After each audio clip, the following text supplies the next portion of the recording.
and blue for me and you. And I think to myself, what a wonderful world.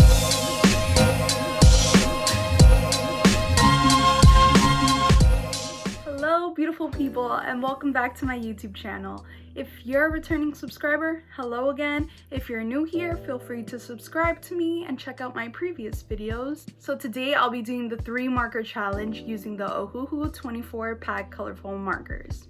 In my previous video, I also used the Ohuhu markers along with the Prismacolors, so if you'd like to see that video, it is linked down in the description box below, and you'll see later on in the video what colors I end up with.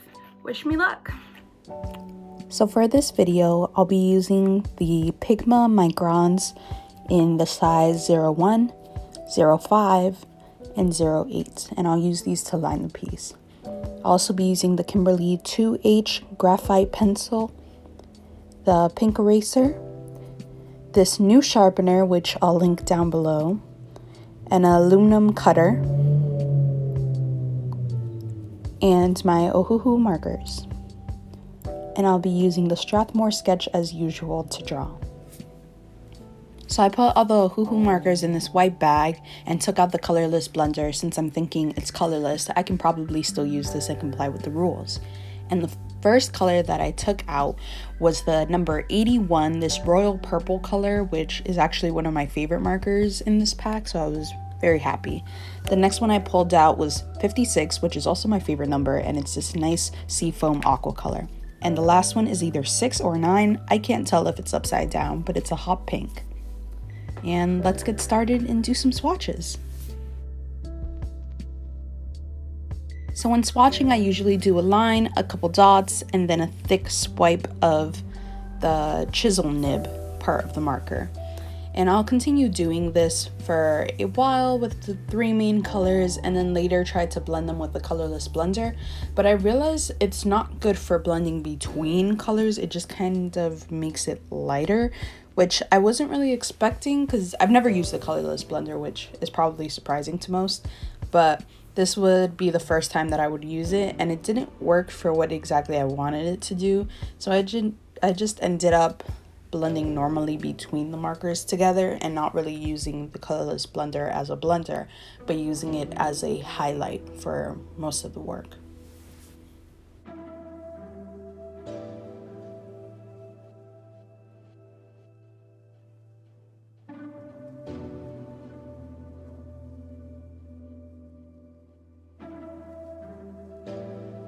So as far as my ideas, I really like these colors. They reminded me of one of my favorite plants. I can't remember the name right now, but it's really pretty. I ended up trying to draw it a little bit. It looks like a dragon fruit, and that's what I wanted to base this character off of and have her hair floating through space. So here I go, just starting to sketch out the shape of more or less what I wanted in the piece. And this was actually a very fun piece to sketch out versus the past ones I've did because of her hair floating through space and her kind of floating in this white space that had no ground.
If you've seen most of my videos by now, you know I love coloring the plants in. It's my favorite part, as I say in every single video. So as usual, this was my favorite part of the drawing, especially with these colors, blending it. And I really like using red tones and pink tones and warm tones in plant life, because a lot of people usually just use cool tones like green, blue, and yellow to either highlight, darken, and use the green as a base for their plants. But pinks and reds look beautiful in plants and really brings color to especially tropical plants. So that's what I mostly like to focus with.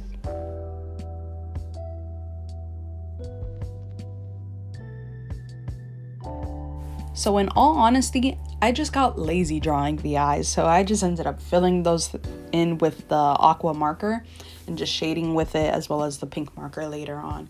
And to be honest, this is a happy lazy, because I think the glowing green eyes really brought life to her and it looks amazing.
Coloring this robe was really giving me a hard time because I wasn't really sure how to shade it, because the aqua layering it on wasn't really working for the effect I wanted for this piece. So I ended up using the pink for most of the shading and just going over that again with the aqua, and that seemed to work. Let me know in the comments if you think I did a good job of fixing this problem.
So when it came to the skin tone, I was like, what am I going to use?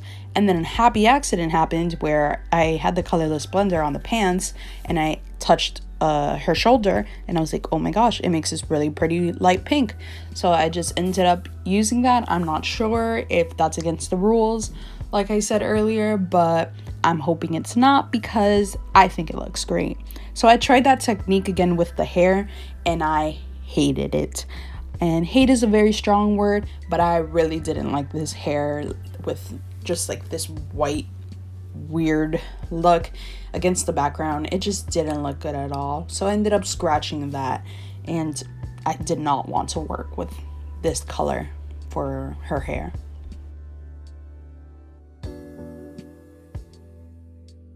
So as you can see, I just filled it in with one of my black microns, the brush nib specifically, and went over it again with a purple marker, the 81 that I'm using, and just blended those two to town because I thought the darker hair looked better against the white background versus the white hair on the white background. She just seemed to pop more, and I really wanted that hair to be a grand focus.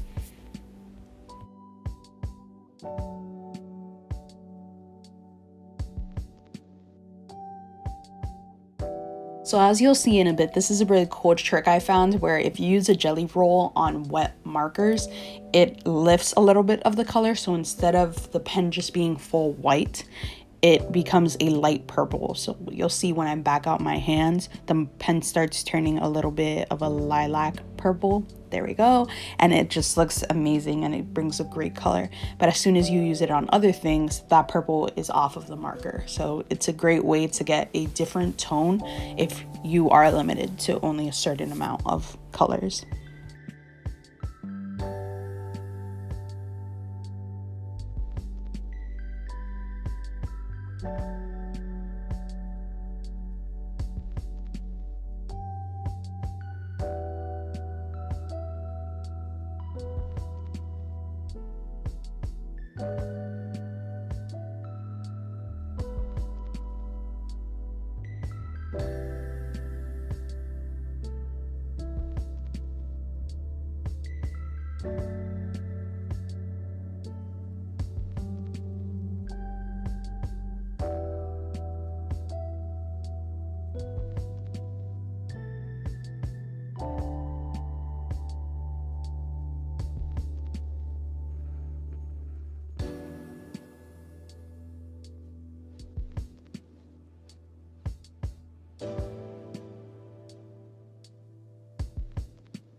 So then I added my favorite part, the white jelly roll, and just adding some small highlights here and there across the plant and as well as the subject before signing it and saying this piece is done.